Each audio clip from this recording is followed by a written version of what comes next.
တင်ဟာဘဝရဲ့အပျော်ရဆုံးအချိန်ကိုဆင်နွှဲနေတော့မှတေမင်းကိုယ်တိုင်ကတင့်ပါတီကိုဖိတ်စာမလို့ပဲတက်ရောက်လာခဲ့ရင်ဘောကသူမကိုလက်ထက်ခွင့်တောင်းရင်းလက်စွပ်လေးစုပေးခဲ့တဲ့အချိန်ပေါ့ဒါပေမဲ့အဲ့ဒီအချစ်ကပြားလေးဟာစက္ကန့်ပိုင်းအတွင်းမှာပဲကမောက်ကမဖြစ်သွားခဲ့ပါတယ်အဲ့ဒီနမိတ်ထဲမှာလူမိုက်လေးတစ်ယောက်ကအကျွေးစေးတစ်စေးကိုအပေါ်ကနေပစ်ချလိုက်ပါတယ်အဲ့ဒီအကျွေးစေးဟာမမြင်ရတဲ့မကောင်းဆိုးဝါးစွမ်းအတစ်ခုကမောင်းနှင်လိုက်တယ်လို့မျိုးလေဝင်လေထွက်စက်ဝန်းထဲကိုတက်တက်ကြီးဝင်သွားပြီးအေယာမပန်ကာကြီးကိုညှက်သွားစေခဲ့ပါတယ်အောက်ထပ်မှာတော့လူတွေဟာအပေါ်ကဖန်သားပြင်ချမ်းပြင်ကြီးအကွဲနေတာကိုမသိပဲပျော်ပျော်ပါပါကခုန်နေကြပါတယ်မူလီတွေပြုတ်ထွက်ကုန်ပြီးတိုင်တွေကျိုးပြက်ကုန်ပါတယ်ညှက်သွားတဲ့ပန်ကာချက်စင်ကကျိုးထွက်ပြီး gas pipeline ကိုတွားဖြတ်မိပါတယ်စက္ကန့်ပိုင်းအတွင်းမှာပဲငရဲခမ်းပမာပယံပါတာဖြစ်သွားပါတော့တယ်ကျမ်းပြင်ကြီးနှစ်ချမ်းကွဲသွားပြီးလူတွေအော်ဟစ်ကအောက်ကိုပြုတ်ကျကုန်ပါတယ်ပေါ်လဲလက်လွတ်ပြီးတေဆုံးသွားခဲ့တယ်လို့အရှိန်ပြင်းတဲ့ gas ပေါက်ကွဲမှုကြီးကြောင့်ကျန်တဲ့သူတွေပါမီးလောင်ပြကျကုန်ပါတယ်အကျွေစေးပစ်ချတဲ့ကောင်လေးတောင်မှအပေါ်ကပြုတ်ကျလာတဲ့ပီယာနိုကြီးနဲ့ပြီးတေဆုံးသွားခဲ့ပါတယ်နောက်ဆုံးစက္ကန့်မှာအိုင်ရစ်ဟာတန်ချောင်းတစ်ခုမှာညှိနေတဲ့လက်ထက်လက်စွပ်လေးကိုဆွဲထားရင်းခွဲစိတ်မရပဲမိပင်လေတဲကိုပြုတ်ကျသွားပါတော့တယ်ဆယ်စုနှစ်ပေါင်းများစွာကြာပြီးတဲ့နောက်မှာတော့စတက်ဖနီဆိုတဲ့ကောလိပ်ကျောင်းသူလေးဟာစာသင်ခန်းထဲမှာအိမ်မက်ဆိုးကနေလက်နိုးလာခဲ့ပါတယ်ဒါဟာရိုးရိုးအိမ်မက်ဆိုးမဟုတ်ပါဘူးသူမဟာဒီအိမ်မက်ကို2 လဆက်တိုက်မနေခဲ့တာပါအဖြေရှာမရတဲ့အဆုံးစတက်ဖနီကသူမရဲ့အခန်းဖော်ကိုရင်ဖွင့်ပါတယ်အိမ်မက်ထဲကအမျိုးသမီးရဲ့နာမည်ဟာသူမတခါမှမမြင်ဘူးမတွေ့ဘူးတဲ့အဖွားဖြစ်သူအိုင်ရီရဲ့နာမည်နဲ့တူနေလို့ပါအခန်းဖော်ရဲ့အကြံပေးချက်အတိုင်းစတက်ဖနီဟာအမှန်တရားကိုစုံစမ်းဖို့သူမရဲ့အဖေမာဒီစီကိုသွားမေးပါတယ်ဒါပေမဲ့အဖေဖြစ်သူကစကားလွှဲပြီးလျှို့ဝှက်ချက်တစ်ခုခုကိုဖုံးကွယ်ထားတယ်လို့မျိုးပြတလဲဖြစ်နေခဲ့ပါတယ်စတက်ဖနီနဲ့သူမရဲ့မောင်လေးချာလီတို့ဆွေမျိုးတွေစီသွားလဲတဲ့အခါမှာတော့ဦးလေးဖြစ်သူဟောဝါဒ်နဲ့အန်ဒီဘရန်နာတို့ဟာ Skyview စားတောက်ဆိုင်ဆိုတဲ့စကားလုံးကိုကြားယုံနဲ့တင်တွေးပြတ်မတက်ထိတ်လန့်သွားကြပါတော့တဲ့အကျိုးအကြောင်းအတင်းမင်းမြန်းတဲ့အခါကျမှမိသားစုရဲ့လျှို့ဝှက်ချက်ကြီးပေါ်လာပါတော့တဲ့အဖွားအိုင်ရစ်ဟာမတော်တဆမှုနဲ့တေဆုံးသွားတာမဟုတ်ပါဘူးသူမဟာစိတ်ကျန်းမာရေးပြင်းပြင်းထန်ထန်ထိခိုက်သွားခဲ့တာပါလင်းယောက်ျားတေဆုံးပြီးတဲ့နောက်မှာအိုင်ရစ်ဟာကလေးတွေကိုအပြင်းမထွက်ခိုင်းကြောင်းမတက်ခိုင်းပဲမမြင်ရတဲ့အင်အားစုတစ်ခုကသူမတို့မိသားစုကိုတတ်ဖို့ကြိုးစားနေတယ်ဆိုပြီးအမြဲတမ်းကြောက်လန့်တကြားပုံအောင်နေခဲ့ပါတယ်ပိုဆိုးတာကသူမဟာမြေဖြစ်သူတွေစီကိုထိတ်လန့်စရာအလောင်းတပ်ပုံတွေပါတဲ့စာတွေကိုအမြဲတမ်းပို့လေးရှိတာပါပဲစတက်ဖနီဟာဖွားဖြစ်သူယူသွနေတာမဟုတ်ဘူးလို့ယုံကြည်ပြီးအိုင်ရစ်ပုံအောင်နေတဲ့တောင်ပေါ်ကခံတက်လို့အင်ကြီးစီကိုလိုက်သွားပါတယ်။အဲ့ဒီအိမ်ကတကယ်ကိုစစ်မြေပြင်ဘုံခိုခြင်းလိုပါပဲ။အမိုးပေါ်မှာတန်ကြွနေရှိပြီးထောင်ချောက်တွေအပြည့်နဲ့အိမ်ထဲဝင်ဖို့စီကန်းတွေကလည်းအလွန်တင်းကျပ်ပါတယ်။စတက်ဖနီကအိုင်ရစ်နဲ့ထိတ်တိုက်တွေ့တဲ့အခါမှာတော့အဖွားဖြစ်သူကအမှန်တရားကိုဖွင့်ဟပါတော့တယ်။အဲ့ဒီအိမ်မက်ဆိုဟာစိတ်ကူးရင်တာမဟုတ်ပဲအတိတ်ကတကယ်ဖြစ်ရတစ်ခုဖြစ်ပါတယ်။လွန်ခဲ့တဲ့ဆယ်စုနှစ်တွေတုန်းကအိုင်ရစ်ဟာအဆောက်အဦပြိုကျမဲ့နိမိတ်ကိုမြင်ခဲ့ပေမဲ့ငြိမ်မနေပဲတေမင်းကိုပြန်တိုက်ခိုက်ခဲ့ပါတယ်။သူမဟာကောင်းလေးကိုအကျွေးစေးပြစ်မချမိအောင်တားဆီးခဲ့ပြီးမိဖို့ချောင်မီးကိုငိမ့်တက်ကလူတွေကိုအချိန်မီဘေးလွတ်ရာရွှေ့ပြောင်းပေးခဲ့ပါတယ်။သူမဟာလက်ပြအကျိုးသက်ရောက်မှု Butterfly Effect ကိုဖျက်တောက်ပြီးတေမင်းကိုလှည့်စားခဲ့တာပါ။ဒါပေမဲ့တေမင်းဆိုတာသူ့အစီအစဉ်ပြတ်သွားတာကိုအလွယ်တကူလက်ခံတဲ့အမျိုးမဟုတ်ပါဘူး။အိုင်ရစ်ကအဲ့ဒီညကတေးရမဲ့သူတွေအားလုံးကိုသူမရဲ့ခင်မွန်းပေါ်အပါဝင်တေမင်းကနှစ်တွေတလျှောက်တယောက်ပြီးတယောက်လိုက်လံအသက်နှုတ်ခဲ့တယ်လို့ပြောပြပါတယ်။အိုင်ရစ်ဟာလေးတိုင်းလုံးပစ္စည်းတွေရွေးရှားမှုနဲ့ကံကြမ္မာရဲ့ထောင်ချောင်းနမိတ်တွေကိုဖက်ရှုတက်လို့သာဒီလောက်အထိအသက်ရှင်နေတာပါ။အခုတော့ကင်ဆာနောက်ဆုံးအဆင့်ခံစားနေရတဲ့အိုင်ရစ်ဟာစတက်ဖနီလည်းသူမလိုပဲအနာဂတ်ကိုမြင်နိုင်တဲ့အစွမ်းရရှိထားတာကိုသိသွားပါတယ်အဖွားဖြစ်သူကစတက်ဖနီကိုဘေးကင်းအောင်ဒီအိမ်မှာပဲနေဖို့တောင်းပန်ပေမဲ့စတက်ဖနီကအဖွားဖြစ်သူယူနေတော့မယ်လို့ထင်ပြီးအိမ်ကနေထွက်သွားဖို့ပြင်ပါတယ်အိုင်ရစ်ကမြေမလေးကိုကောက်ွယ်ပေးမဲ့မှတ်တမ်းစာအုပ်ကိုပေးလိုက်ပြီးဒါတွေအားလုံးတကယ်ဖြစ်ပျက်နေတာဆိုတာကိုသက်သေပြဖို့လုပ်ပါတယ်အဲ့ဒီအချိန်မှာပဲလေပြင်းတစ်ချက်တိုက်ခိုက်ပြီးအိမ်ထဲကအိမ်မြောင်ကိုလဲကျစေကထိုးမှတဆင့်မိသက်ဆေးဘူးကိုလွတ်ထွက်သွားစေပြီး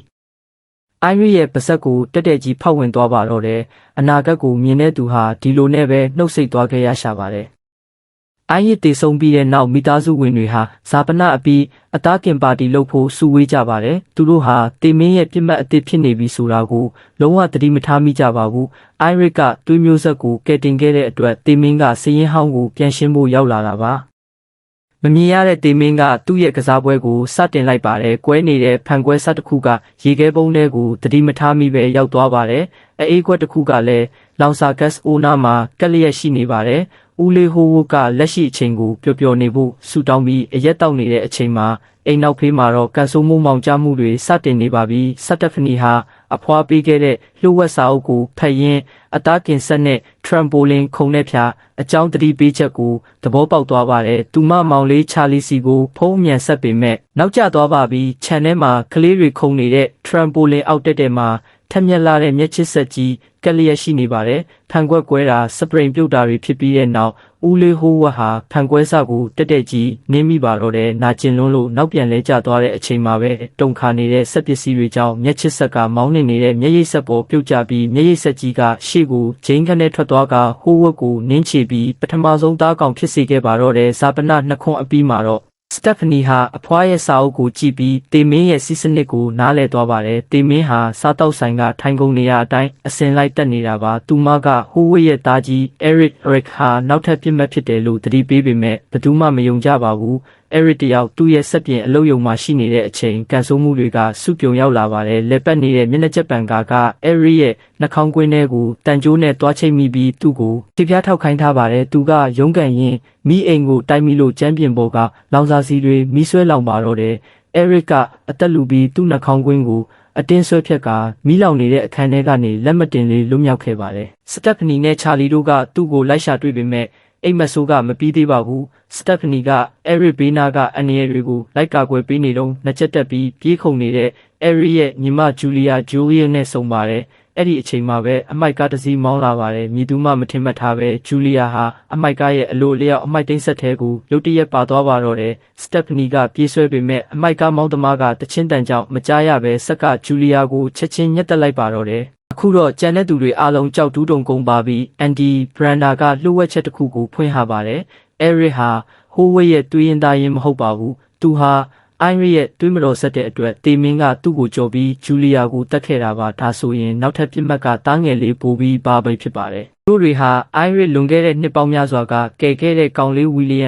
မ်စီကိုတွားရောက်အကြံဉာဏ်တောင်းပါတယ်အခုတော့အိုမင်းမစွမ်းဖြစ်နေတဲ့ဝီလီယံကတေမင်းရဲ့စီးမြင်ကိုပြောပြပါတယ်တေမင်းရဲ့အစီအစဉ်ကိုတားဆီးဖို့ကြိုးစားရင်ပိုပြီးကြေကွဲစရာကောင်းတဲ့အဖြစ်ဆိုးတွေနဲ့ကြုံရလိမ့်မယ်လွတ်မြောက်ခြင်းရင်အခြားလူတစ်ယောက်ကိုအစားထိုးတက်ပြရမယ်ဒါမှမဟုတ်ရင်ကိုယ်တိုင်တည်ပြီးမှပြန်ရှင်အောင်လုပ်ရမယ်ဒီစကားကိုအတီးယူပြီးအဲရစ်ကအန်ရရှိတဲ့အစီအစဉ်တစ်ခုဆွဲပါတယ်သူကဘိုးဘီကိုစေယုံထဲမှာမြေပဲတွေအတင်းကျွေးပြီးဓာတ်မတက်မှုကြောင့်အသက်ရှူရသွားအောင်လုပ်ဖို့ကြိုးစားပါတယ်ဆရာဝန်တွေကချက်ချင်းပြန်ကယ်ရင်တေမင်းရဲ့နာရီကိုပြန်ဆရေးဆက်လုပ်နိုင်မယ်လို့တွေးခဲ့တာပါဒါပေမဲ့တေမင်းကသူ့ကိုလာတုခိုးတာကိုမကြိုက်ပါဘူးအဲရစ်ကစေးထိုးအပ်ကိုတွားယူတဲ့အချိန်မှာပဲမွေတန်လိုက်တက်မှန်ရိုက်ဆက်ကြီးကအလိုလျောက်ပွင့်သွားပြီးပြင်းထန်တဲ့တန်လိုက်တက်ကြောင့်တန်တဲ့ပစ္စည်းတွေလွင့်ပြန်ကအဲရစ်ကိုဆက်ထဲမှညက်ပိတ်ထားလိုက်ပါတယ်ဆရာဝန်ကအခန်းတကားကိုဖွင့်ပြီးစုံစမ်းဖို့လုပ်တဲ့အချိန်မှာပဲအနီးနားကအယောင်ဆက်ကပြုတ်ထွက်လာတဲ့စပရင်ချွန်ကြီးကလေထဲကနေပြန်တန်းလာပြီးဘိုဘီရဲ့ခေါင်းကိုစိုက်ဝင်သွားပါတော့တယ်တေမင်းရဲ့အစီအစဉ်ကိုဘလို့မှကြော်ဖြတ်လို့မရမှန်းသိသွားတဲ့စတက်ဖနီ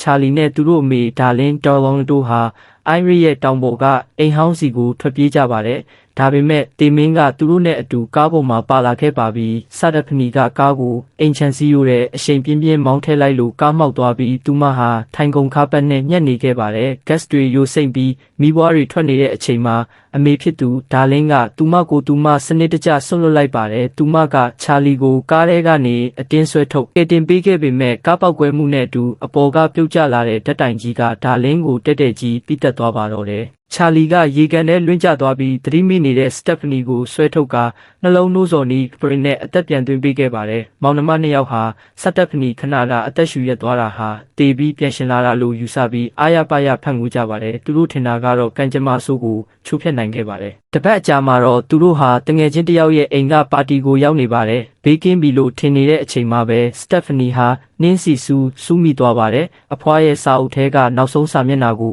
တတိယပြီးသူမသွေးပြတ်သွားပါတယ်1968ခုနှစ်ကနမိတ်ထဲမှာလဲအိုင်ရစ်ဟာယထာလန်နာမှာနင်းစီစူးခဲ့တာပါ အဲ့ဒီအချိန်မှာပါတီကဆရာဝန်တယောက်ကစက်တက်ဖနီကိုပြောပါတယ်မင်းရင်းနှစ်တုံးကနှလုံးကလုံးဝရက်သွားတာမဟုတ်ဘူးသတိမေ့သွားတာပဲရှိတာတကယ်တော့သူမဟာနီးပညာအရာတည်ဆုံးခဲ့တာမဟုတ်ပါဘူးစက်တက်ဖနီကပြတင်းပေါက်ပြင်ကိုလှမ်းကြည့်လိုက်တဲ့အခါအိမ်မက်ထဲကလိုရဲရဲနီနေတဲ့ကားတစ်စီးအိမ်မက်ထဲကလိုအဝတ်စားဝတ်ထားတဲ့မိန်းကလေးသူမသတိပေးဖို့ပါဆက်ဟယုံတင်ရှိသေးရုတ်တရက်ယထာလန်းချုံမှုကြီးဖြစ်ပွားပြီးတန်ချိန်ပေါင်းများစွာလေးတဲ့ယထာရဲကြီးကသူတို့ရှိရာအိမ်ထဲကိုတက်တက်ကြီးအရှိန်ပြင်းပြင်းဝင်တိုက်ပါတော့တယ်သူတို့တွေတေမင်းကိုအနိုင်ယူနိုင်ခဲ့ပြီလို့ထင်ခဲ့ကြပေမဲ့တကယ်တော့တေမင်းဆိုတာသူ့ကြွေးမိကိုဘယ်တော့မှအလွတ်မပေးပဲအတိုးချပြီးတင်းစေးတက်တဲ့အမျိုးပါပဲ